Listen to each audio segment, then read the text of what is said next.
Why have you gone from me?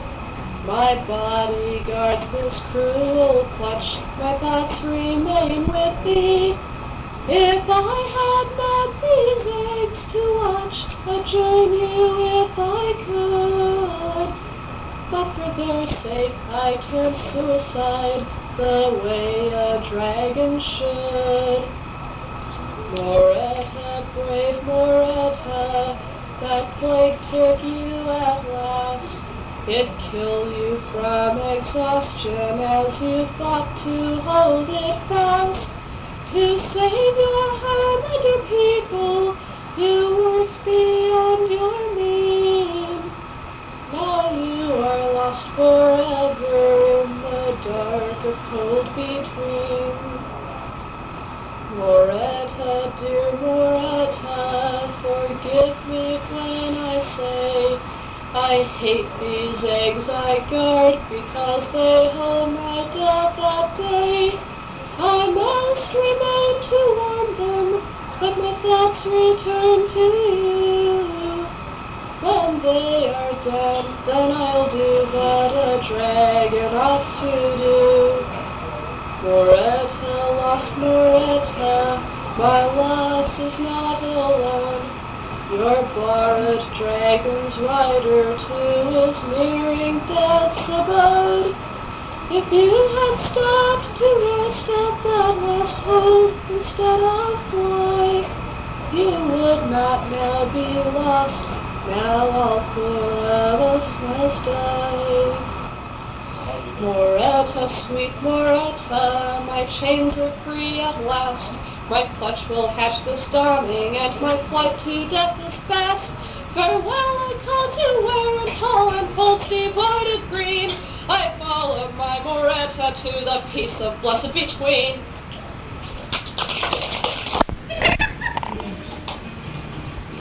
I was walking down the street today, feeling kind of blue and kind of lonely. Had another week of catering, lost a bit of buzz and a white journey. When suddenly I stopped to listen to a group sing in the park. They were just like me, save one thing. The song played from the heart. They sang of ships and fire-breathing dragons, and stars that sparkled just for them. They sang of dreams to a man who'd forgotten how.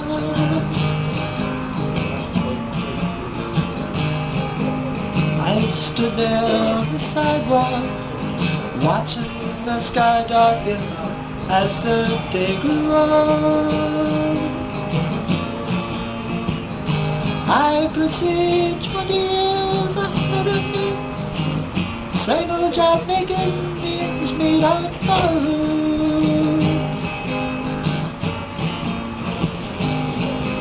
The nightmare was shattered by a group singing in the park. They were just like me, save one thing. The song played from the heart. They sang of ships and fire-breathing dragons, and stars that sparkled just for them. They sang of dreams to a man who'd forgotten how. I searched its inner space, some young, some not so young, some weary. And I found welcome first stranger, which frightened me a letter from the city.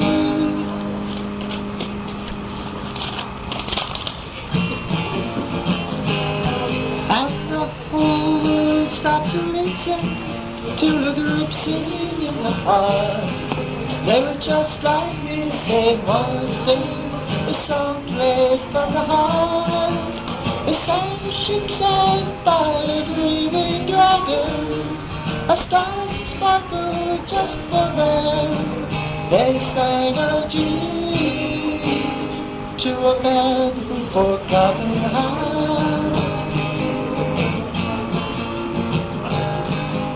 I sat down on the grass next to a young girl, laid my briefcase down beside me.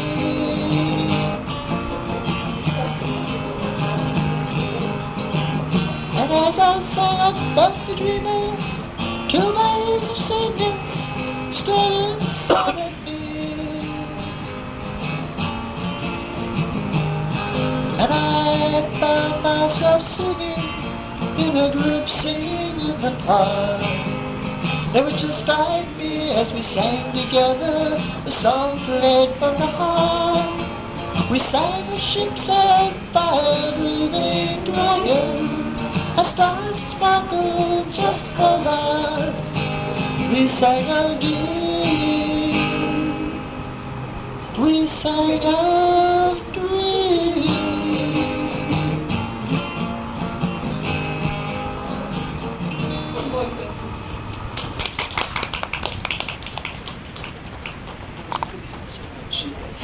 Dreamers by Karen Wilson. Oh, that 3 and then drop it 2 out. Its mind is telling candy until the shuttles launch. When she rises like a beacon in the sky. Within the hearts beat faster as they stand the final watch, waiting till it's their turn to fly. All the fire burns within them as she hurtles through the sky, waiting for the moment they break free. The stars' reflected glory in terror's children's eyes is the promise of the journey yet to be.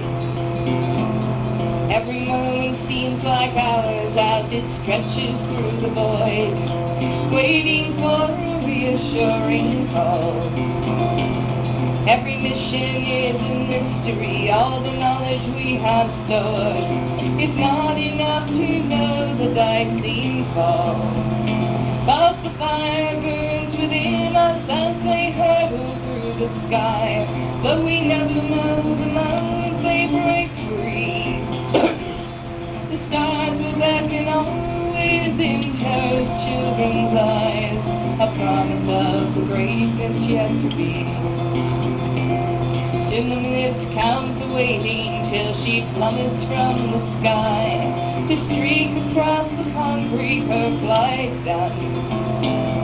Several thousand hearts beat faster as they watch the shuttle fly, knowing that at last the work's begun.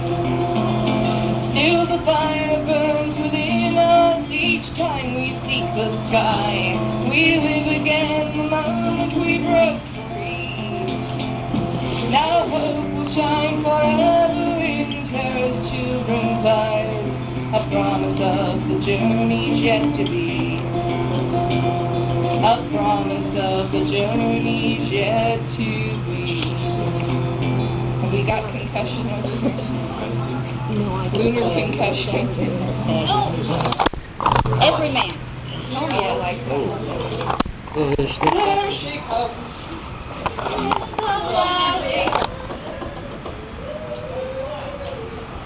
That was the Church of the Ladies on the Buttercream and Jam. I came from Kansas City on a Friday, the day after I learned a thing or two. 'Cause up till then I didn't have an idea of what the modern world's coming to. I must have seen 100 cars burned and blackened out most every time I walked along the street. And then I took a walk on the roof of City Hall, 'cause it was rubble right beneath my feet. What's left? Yeah, what? What's left? Gather you around. Everything's blown to bits in Kansas City. They've blown it up as far as it could blow. They used to have a courthouse, a downtown, and a train. Now everything's wrecked as far as the eye can go. Everything's blown to bits in Kansas City. That's all there is, and now there ain't no more. The statues and the buildings are all toppled to the side. In Lawrence, all the people there were scared of getting fried. The panic hit the college folk and scattered them far and wide. They went about as far as they could go. Hey! They went about as far as they could go. Everything's blown to bits in Kansas City. They've blown it up as far as they could blow. They used to have a skyscraper and theaters too. Now everything's a radioactive glow. No one was left alive in Kansas City. There are piles of dust and ash 10 feet below. 'Cause when the radiation falls, there's nowhere left to hide. The president was trying to protect our country's pride. He thought that warheads were no good until they had been tried. He went about as far as they could go. Well, I'm sorry. He went about as far as he could go. Everything used to be swell in Kansas City. The folks were just as nice could be. We used to see the army people flying around the town. Their silos were just part of the scenery. But after the bomb was dropped on Kansas City, I went to see it for a day or so. I went to see if there was anybody still about. And now I've got these blisters and my hair is falling out. I'd like to sing another verse, but I'm too tired to shout. I went about as far as I Jane not a Maylander. geneticist. Favor of nuclear arms. Sorry. At least bionic arms. Whoa, man, it's my Humping Empire. You Sits a general with a burning desire. He would like his troops stationed in Cleveland. But he's trembling while he's counting, for he knows he can't win. If he strikes first for Moscow will blow. We build more bombs, build more bombs. This keeps the Reds from attacking. It's a myth, funny things. Weapons of war bring us peace. They might have tanks, they might have jets, even ICBMs, but our Hiroshima will deter them. We the Titan and the Triton and the Minuteman too, and our peacekeepers funded at last. We build more bombs, build more bombs. This keeps the Reds from attacking. It's a myth, our defense. Weapons of war bring us peace. If we let down our strong posture in a nuclear freeze, then we'd sacrifice retaliation. If you hit me, then I'll hit you. It's the way of the world. The solution is easy to see. We build more bombs, build more bombs. This keeps the Reds from attacking. It's a myth, our defense. Weapons of war bring us peace. City's blown anyway. Have you heard about Reagan's term strategy? Equal Time by Chris Webber. What he's going to do. This is for How the Grinch Stole Concord. Get down this Oh, you weren't there when we read this. Where are you? Every filker at Griswold's liked Concord a lot, but the Grinch, who lived next door to Griswold's, did not. The Grinch hated filking, the whole filk convention, and please don't ask why, for his reasons aren't mentioned. It could be SF wasn't his cup of tea, or just that the Grinch liked to sing right on key. But I think the reason his hate was so charged may have been that his ears were 2 sizes too large. I can hear everything! But whatever the reason, his boys were ear size, he sat there on Concord Eve, hating those guys. For he knew that each filker was down in the lobby, getting their rooms to prepare for their hobby. And they're setting up mics. He snarled with a sneer. Concord is coming. It's practically here. For tomorrow, he knew, all those milk girls and boys would listen to speeches made by passavoys. They'd welcome their friends from far and away, folks from Chicago and those from the Bay. They'd switch their addresses to keep up by mail. Then they'd go to the dealers to buy what's on sale. Cantillets, cushions, off Centaur's set. Filk songs for folks who ain't even been yet. A songbook, a fanzine, a record or tape. They'd swarm there by hundreds. There'd be no escape. And as evening time fell, they'd go back to their rooming, take instruments out, and they'd start into tuning their mandolins, banjos, recorders, guitars, flutes, drums, and accordions, kazoos, and sitars. They'd tune down below in the ballroom they'd use a cacophonous hymn to the Filk singing muse. And then they'd do something he liked least of all. Every filker at Griswold's, the tall and the small, would all get together and form a large ring, and all of those filkers would start in and sing. They'd sing and they'd sing till the Grinch got no rest. Songs from the East and songs from the West. Now Leslie, now Julia, now Ann, and now Bob. On Terry, on Jordan, on Kathy and Rob. From the ballroom below to the ends of the hall. Now Filk away, Filk away, Filk away all! Dahoo Doorside, welcome Concord, come right here. Dahoo Doorside, Concord, time is almost here. Welcome, welcome, Dahoo, Dahoo, welcome, welcome, Yahoo, Yahoo. Mundanes need not have their fears, so long as they have hands on ears. Drive right up to Fullerton, bring your gear, we'll have some fun. Pick out your room and cheer, 'cause Concord's finally here. Turn off on Raymond, find the inn, pull up and park, grinning a grin. Meet with your friends and have some fun, 'cause Concord's now begun. And the more the Grinch thought of this whole Concord sing, the more the Grinch thought, I must stop this whole thing. It's in less than 12 hours. They'll be starting up now. I've got to stop Concord from coming. But how? Then he got an idea. An awful idea. The Grinch had a wonderful, awful idea. I know just what to The do. Grinch laughed dark and weird, and he made Gary Anderson glasses and a beard. He chuckled and smirked. Not a soul will be worried. With this beard and these specs, I'll look just like old Gary. You're a bad guy, Mr. Grinch. You're mean and bad as sin.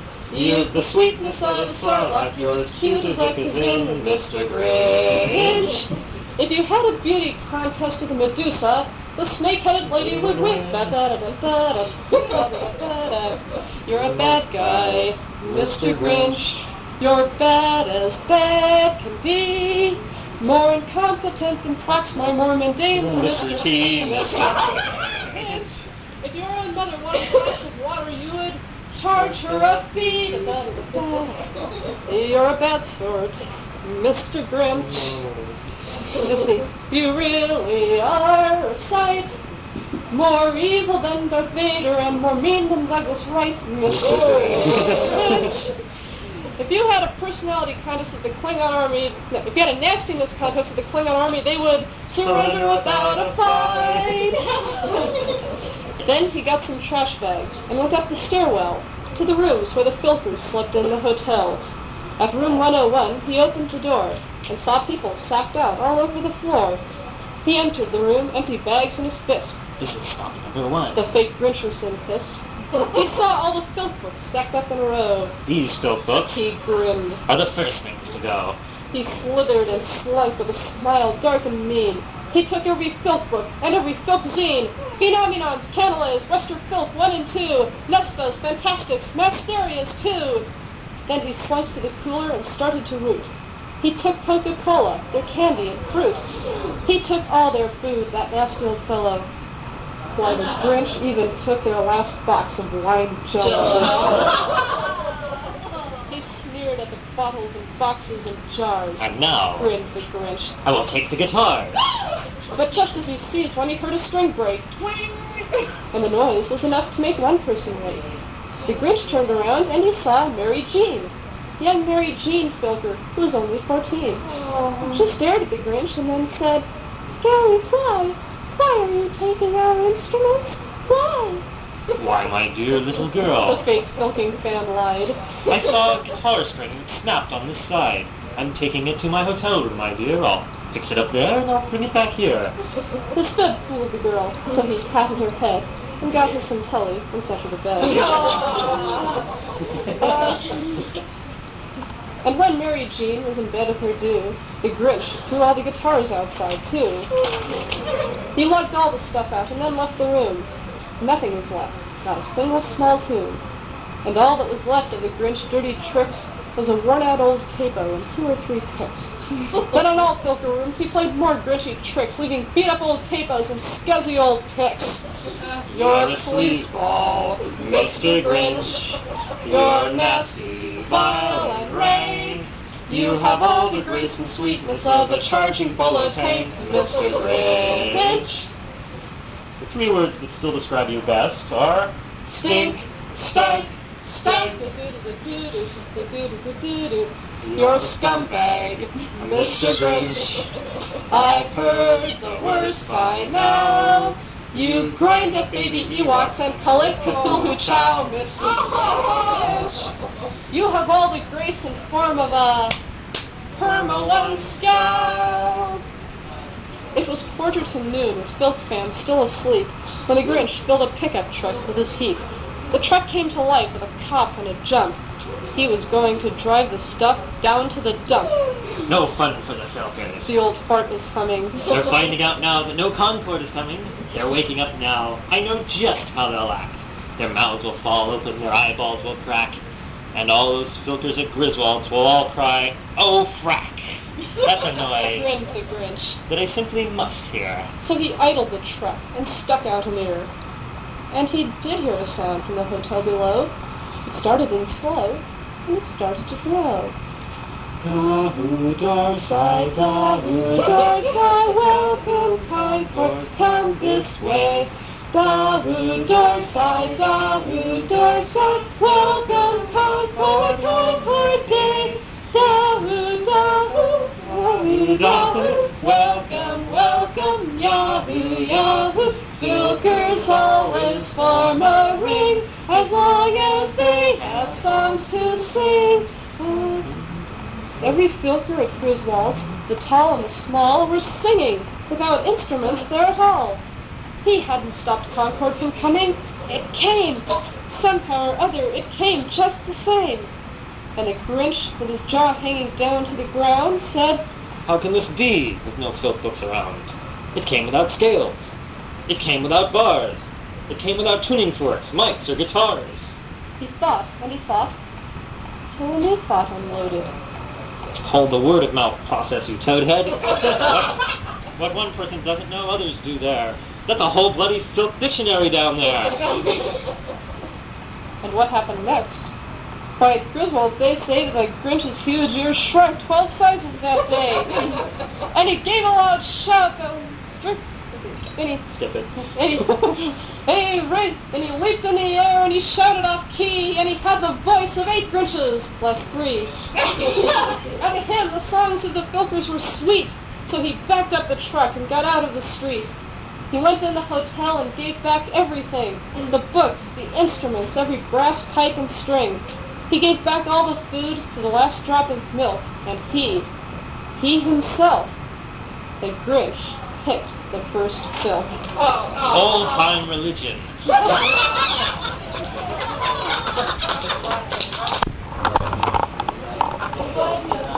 good sir and a trusty and a merry heart and true. King James's men shall understand what Cornish lads can do. And have they fixed the where and when, and shall Trelawney die? There's 20,000 Cornish men will know the reason why. Outspake their captain brave and bold, a merry wight was he. If London Tower Michael's hold, we'll set Trelawney free. We'll cross the Tamar land to land the Severn is no stay. With one and all and hand in hand, and who shall bid us nay? And when we come to London Wall, a pleasant sight to view. Come forth, ye cowards, all his men as good as you. Trelawney he's in keep and hold, Trelawney he may die, but his 20,000 Cornish bold will know the reason why. A good sword and a trusty hand, a merry heart and true. King James's men shall understand what Cornish lads can do. And have they fixed the where and when, and shall Trelawney die? His 20,000 Cornish men will know the reason why.